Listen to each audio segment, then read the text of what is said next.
Dear student नमस्कार। आज के इस वीडियो में आपके लिए पढ़ाएंगे दोस्तों प्राचल विचरण विधि। दोस्तों ये जो प्राचल विचरण विधि है काफ़ी इम्पोर्टेंट विधि है दोस्तों। बीएससी बीएड वाले स्टूडेंट हैं दोस्तों जो फर्स्ट ईयर के, उनके लिए काफ़ी महत्वपूर्ण मेथड है दोस्तों ये प्राचल विचरण विधि। ये दोस्तों आपके लिए बता दें, आपके जो एग्जाम में है दोस्तों ये आपका 15 नंबर का एक क्वेश्चन आएगा दोस्तों इस विधि से, प्राचल विचरण विधि से। इसलिए दोस्तों आप इस विधि को बहुत ही इम्पोर्टेंट तरीके से सीखिएगा दोस्तों, ध्यान से समझिएगा दोस्तों। आपको लास्ट तक वीडियो यदि आप देखते हैं तो आपके लिए आसानी से विधि समझ में आ जाएगी दोस्तों, बस थोड़ा सा धैर्य रखिए, ठीक है दोस्तों। तो देखिए सबसे पहले हम प्राचल विचरण विधि को किस तरीके से हल करते हैं, इसके पहले दोस्तों हम इसका ये व्यापक रूप देख लेते हैं। तो दोस्तों समीकरण इस टाइप का आएगा, द्विघात समीकरण रहेंगे दोस्तों जो है ना द्वितीय कोटि वाले, उनका हल करना पड़ेगा। तो इस रूप का होता है दोस्तों, देखिए ये द्वितीय कोटि का अवकलन, फिर दोस्तों कोई अचर राशि रहेगी प्रथम कोटि का अवकलन, और दोस्तों जो आपका फंक्शन रहेगा उनके साथ अचर रहेगा, और बराबर में कोई एक फंक्शन दिया रहेगा। इस टाइप का सवाल रहेगा दोस्तों, है ना। तो इसको हम हल कैसे करेंगे हमें समझना है। तो दोस्तों ध्यान रखना, सबसे पहले हम उसका पूरक फलन यानी CF निकालेंगे। CF दोस्तों बहुत सरल होता है, अभी बताते हैं आपको कैसे निकालेंगे। और उसके बाद PI निकालेंगे। PI निकालने के लिए हम किस तरीके से सॉल्व करते हैं ये सब चीजें हम आपके लिए बताते हैं, ठीक है मेरे भाई। सबसे पहले हम आपके लिए बता दें, जो CF निकालना पड़ेगा उसके लिए आपको C1/1 और C2/2 लिखना पड़ेगा। मतलब दोस्तों यहाँ पे कोई एक फलन आएगा और यहाँ पर कोई एक फलन आएगा। यहाँ पर दोस्तों ये C1 C2 ही रहेंगे। मतलब बाई 1 की जगह आप cos x लिखोगे, बाई 2 की जगह आप sin x लिखोगे, ठीक है दोस्तों। अब इससे पहले आपके लिए क्या यहाँ पे लिखना है, किस तरीके से करना है, इन चीजों को आप समझिएगा, ठीक है। तो मेरे भाई जब आप PI निकालोगे तो A/1 करना है और B/2 करना है। ध्यान से समझिएगा, कहने का मतलब आप ध्यान से समझिए मेरे भाई। जब आप CF निकालोगे ना तो यहाँ पे C1 cos आएगा, और जब यहाँ पे C2 sin आएगा, है ना। CF में C1 cos C2 sin। अब थीटा की जगह पे क्या आना है वो आपको सवाल के अनुसार लिखना पड़ेगा, ठीक है। मतलब सबसे पहले आप CF निकालिए, फिर आप PI निकालिए, और इन दोनों को जोड़ना है आपको, इन दोनों को लास्ट में जोड़ना है, तो आपका ये प्राचल विचरण विधि से सवाल हल हो जाएगा मेरे भाई। बहुत सरल कॉन्सेप्ट है। सबसे पहले आप CF निकालिए, उसके बाद PI निकालिए, लास्ट में CF और PI को जोड़ दीजिए, तो आपका ये जो सवाल दिया रहेगा उसका सॉल्यूशन आ जाएगा, ठीक है ना, समझ गए। तो इससे पहले आपको दोस्तों बहुत सारी संक्रियाएं करना पड़ेंगी। जैसे आप PI निकालोगे तो आपको A की आवश्यकता है, यहाँ पे B की आवश्यकता है। अब आप A कैसे निकालोगे, B कैसे निकालोगे, ये समझिएगा मेरे भाई। A के लिए सूत्र है A बराबर माइनस समाकलन by 2 R dx upon W। ये आपको सब समझ में आ जाएंगे, बाई 2 क्या है, R क्या है, और ये W क्या है, ठीक है। तो R तो आप समझ रहे होंगे दोस्तों, ये सवाल में दिया रहेगा बराबर में, है ना। तो by 2 R dx upon W, और B दोस्तों निकालोगे आप समाकलन by R dx upon W। मेरे भाई कहने का मतलब ये है कि जब आप B निकालोगे तो आपके लिए माइनस नहीं लगाना है, और जब A निकालोगे तो आपको माइनस लगाना है। ध्यान रखिएगा, इसमें बाई 2 रहता है, इसमें बाई 1 रहता है, ठीक है, इतना आप ध्यान रखिएगा। अब दोस्तों जो यहाँ पे ये W आ रहा है, ये W हम कैसे निकालेंगे। तो दोस्तों W के लिए आपने सारणिक पढ़ा होगा कक्षा 12वीं में, सारणिक। तो ये सारणिक का चिन्ह है, आप सारणिक करते होंगे, आराम से कर लेते होंगे। ये M गुणित N कोटि का है दोस्तों, ये आराम से आप करते होंगे, है ना। तो ये सारणिक लिखोगे बाई 1/2, उसका फिर बाई 1 का अवकलन और बाई 2 का अवकलन, ठीक है। डैश मतलब अवकलन होता है, ठीक है। तो बाई 1 का अवकलन, बाई 2 का अवकलन, ठीक है। अब ये बाई 1/2 क्या है, ये आप जब CF निकालोगे ना तो एक cos और दूसरा साइन, मतलब बाई 1 कहलाएगा cos और बाई 2 कहलाएगा साइन, ठीक है। ध्यान रखना मेरे भाई, जब भी आपको बाई 1 दिख जाए तो आपको कुछ नहीं करना है, बाई 1 की जगह cos लिखना है और बाई 2 की जगह साइन लिखना है, ठीक, पर उनका अवकलन करना है, ठीक है। तो इस टाइप से आप W निकालोगे, और कंप्लीट सॉल्यूशन बता ही दिया है, by C plus by P, मतलब CF और PI को जोड़ देना है। तो ये दोस्तों मेथड है पूरी। अब हम इसको सवाल पे किस तरीके से अप्लाई करेंगे ये आपको समझना है। इससे पहले मेरे भाई इसका आप स्क्रीनशॉट ले लीजिएगा। थोड़ा सा वीडियो लंबा जरूर होगा, लेकिन दोस्तों आपके 15 नंबर हैं, ये भी आपको ध्यान रखना है। तो आप वीडियो को अंत तक जरूर देखिएगा, ठीक है। ये 2 सूत्र है और ये तीसरा सूत्र है और इसके बाद ये चौथा, इनका स्क्रीनशॉट ले लीजिएगा दोस्तों, तभी आपको सवाल समझ में आएगा। अब मेरे भाई हम एक सवाल करते हैं इसी विधि का, प्राचल विसरण विधि से हल कीजिए d2/d/dx² प्लस y बराबर cosec x। देखिए दोस्तों, हम पहले से लिख के रखे हैं ताकि आपको लिख लिख कर बताएंगे तो उसमें टाइम लगेगा, है ना। तो मेरे भाई आप ध्यान से समझिएगा, लिख के रखे हैं लेकिन आपको समझाते जाएंगे कि किस टाइप से हमने कहाँ पे कौन सा स्टेप किया है।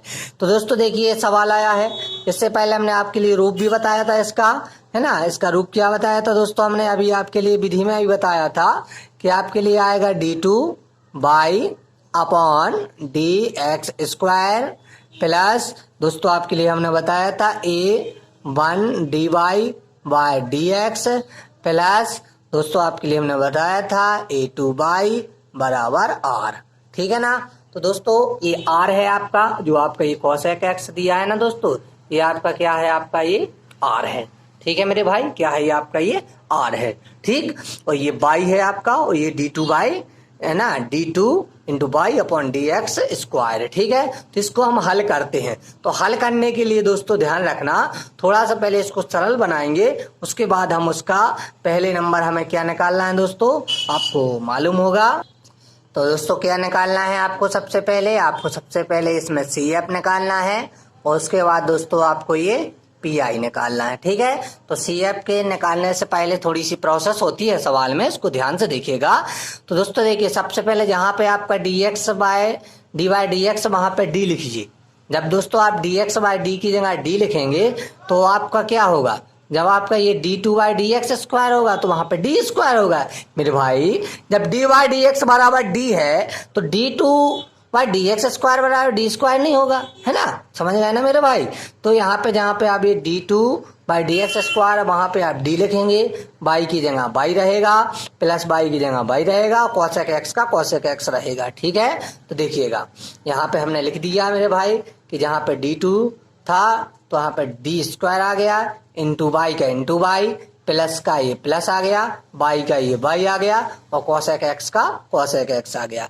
इतना आ गया मेरे भाई समझ में। अब देखिए यहाँ पे जो y है इसको हम कॉमन ले लेंगे, तो यहाँ पे d², यहाँ से y कॉमन चला गया, प्लस यहाँ कोई नहीं बचा, मतलब सबका मालिक एक होता है। जब आप दोस्तों y का गुणा करोगे तो y कम y जहाँ का तहाँ आ जाएगा ना, मतलब ये कॉमन सही है ना। y आपने कॉमन ले लिया, यहाँ पे कोई नहीं बचा तो सबका मालिक एक होता है, और cosec x का cosec x हो गया। अब दोस्तों जब आप सहायक समीकरण निकालोगे इसका, तो मेरे भाई जब सहायक समीकरण निकालते हैं कभी भी तो ध्यान रखना, जहाँ पे d होता है वहां पे हम m लिखते हैं, जहां पे y होता है वहां पे हम 1 लिखते हैं, और जो दोस्तों आपका r दिया रहता है cosec x हो या कोई भी हो वहां पे हम 0 लिखते हैं, ठीक है ना। ये आपको ध्यान रखना है, ठीक है, स्क्रीनशॉट लेते जाइएगा साथ में, ठीक। उसके बाद दोस्तों देखिए d की जगह हमें क्या लगना है, m, मतलब d² मतलब m² प्लस 1 का प्लस 1, है ना। और ये इंटू पूरा कोष्ठक को y की जगह है 1 रखना है, y की जगह हमें 1 रखना है, बराबर cosec x, जहां पे अपन को क्या लिखना है, 0 लिखना है, तो हमने ये 0 लिख दिया, ठीक है। अब दोस्तों देखिए m² प्लस 1, ठीक है, हो गया ना। इसका जब गुणा करेंगे एक में, जहां का तहां रहेगा ना, m² एकम m² प्लस 1 एकम प्लस 1 बराबर 0 का 0। ये प्लस 1 इस साइड माइनस में, इस साइड दोस्तों इस साइड प्लस में है तो साइड काय में होगा, माइनस में होगा ना। जब ये प्लस में है तो साइड माइनस में हो गया। ये स्क्वायर है दोस्तों तो उस पर स्क्वायर रूट लग जाएगा। और आपको पता है दोस्तों जो -1 है, ये आपको मालूम होना चाहिए कि जो दोस्तों आपका -1 होता है ये आयोटा वर्ग की वैल्यू होती है, तो आयोटा वर्गमूल की वैल्यू क्या होगी, सिंपल आयोटा हो जाएगी, ठीक है ना। तो यहाँ पे हमने इसकी वैल्यू क्या लिख दी, आयोटा लिख दी, ठीक है।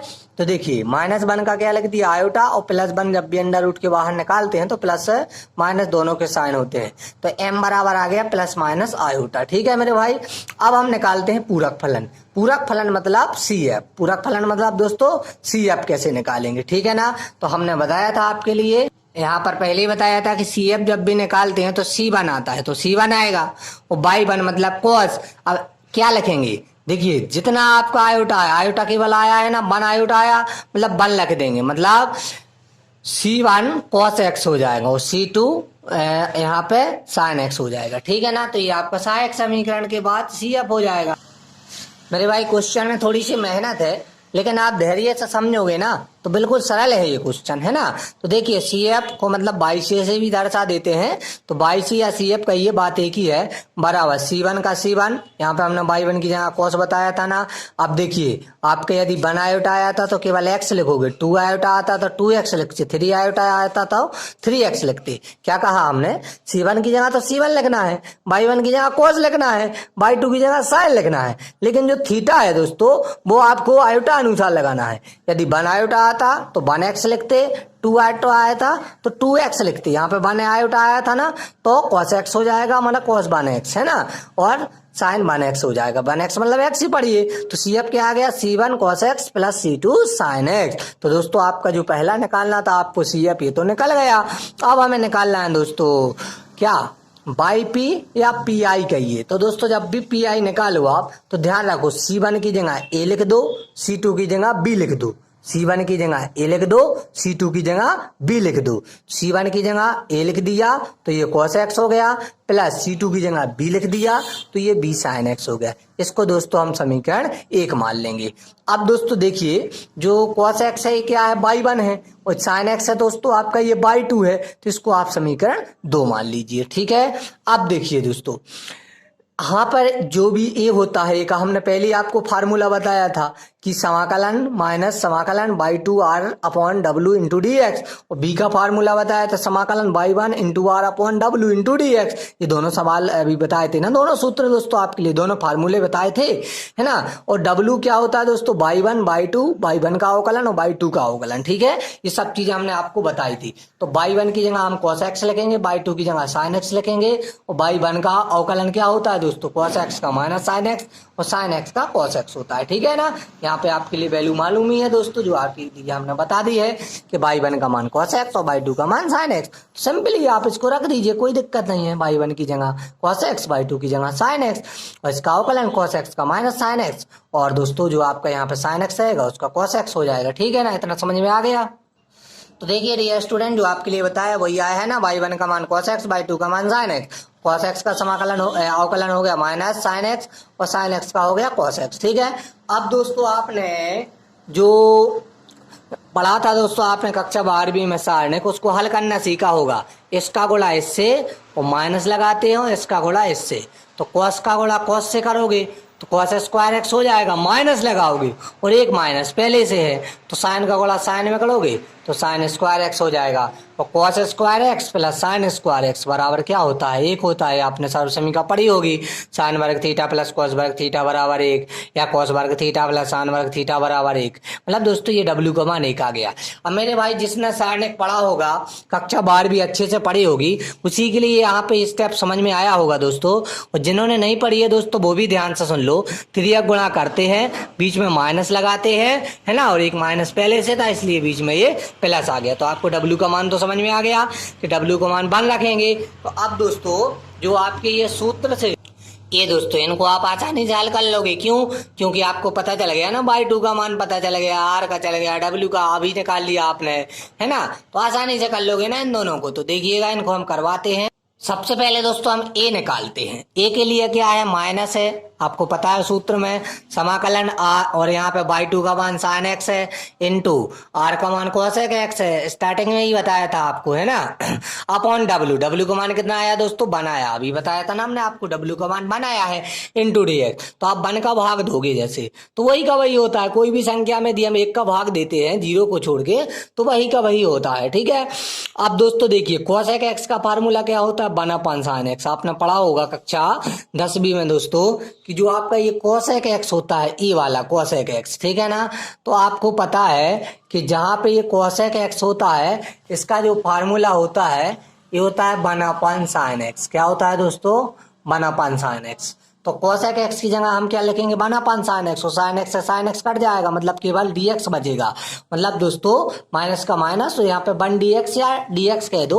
तो 1 dx या dx कहने का मतलब ये है कि 1 का अवकलन समाकलन क्या होता है, x हो जाता है, और माइनस का माइनस, मतलब a का मान आ गया माइनस x। a का मान क्या आ गया दोस्तों, माइनस x आ गया।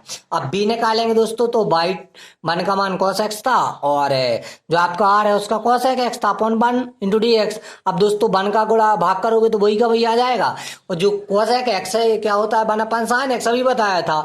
तो दोस्तों ये क्या बन गया कोसेक एक्स से कम cosec x upon sine x, तो cosec x upon sine x dx, तो cos बटे साइन होता है दोस्तों आपका cot थीटा, तो b बराबर हो जाएगा cot dx। ds student cos upon sine x, ठीक है ना dx। तो दोस्तों ये क्या हो गया आपका cot x हो गया। cot x का समाकलन क्या होता है log sin x होता है। सूत्र देख लीजिएगा दोस्तों, जो cot x का समाकलन है ये log sin x होता है। अब दोस्तों जो ये a का मान पहले आया और एक b का मान, ये दोनों मान को उठा के आप समीकरण 1 में रखोगे। समीकरण 1 क्या था दोस्तों आपको बताया था, ये था दोस्तों आपका समीकरण 1 है ना। तो ए का मान रख दोगे आप माइनस एक्स आया इंटू कोसेक एक्स रहेगा, प्लस बी का मान क्या आया लॉग साइन एक्स आया, तो लॉग साइन एक्स रखोगे इंटू साइन एक्स रखोगे, ठीक है। तो ये आपको ही बाई पी का मान मिल जाएगा और सी एफ का मान पहले से मिला, इन दोनों को जोड़ दोगे तो आपका आंसर आ जाएगा। तो देखिए दोस्तों हमने ए और बी के मान जैसे ही समीकरण 1 में रखे तो ये हमें बाई पी या पी आई मिल गया, x minus x into cos x, जैसा कि अभी बता चुके हैं आपको, plus log sine x into sine x, ठीक है। अब दोस्तों हमें इसका कंप्लीट सॉल्यूशन निकालना है, जो कि आपको हमने पहले ही बताया था स्टार्टिंग में कि सी एफ और पी आई को जोड़ दीजिए। मेरे भाई हमने सी एफ और पी आई को जोड़ दिया है। आपका सी एफ क्या आया था दोस्तों C1 cos x into plus C2 sin x, ठीक है, और प्लस पी आई का मान क्या है माइनस एक्स है, तो माइनस एक्स यहाँ आ जाएगा, प्लस और माइनस एक्स हो जाएगा इंटू कॉस एक्स प्लस का प्लस लॉग साइन एक्स। तो दोस्तों हमने log sine x into sine x ये हमने दोनों मान को उठा के रख दिए हैं। अब दोस्तों कैसा करेंगे, लास्ट में जो साइन एक्स यहाँ था इसको थोड़ा पहले कर देंगे, तो C1 cos x plus C2 sin x minus x cos x plus sine x log sine x हो जाएगा, ठीक है ना, x log sin x हो जाएगा, ठीक है ना। इस टाइप से दोस्तों ये पूरा कंप्लीट सॉल्यूशन हो गया। दोस्तों देखिए आपको टाइम जरूर लगा है, इसमें मेहनत जरूर लगी है, लेकिन यदि आपने अच्छे से समझा है तो कोई बिल्कुल ज्यादा मुश्किल सवाल नहीं है मेरे भाई। आप इस सब का आपका पूरा स्क्रीनशॉट लीजिएगा। पहले दोस्तों ये मेथड है जो इसका पूरे का स्क्रीनशॉट लीजिएगा मेरे भाई। सबसे पहले आप यहाँ तक ले लीजिएगा, ठीक है ना। उसके बाद ये लेने के बाद आप इतना ले लीजिए, 3 सूत्रों का एक साथ ले लीजिए दोस्तों, है ना, ठीक है।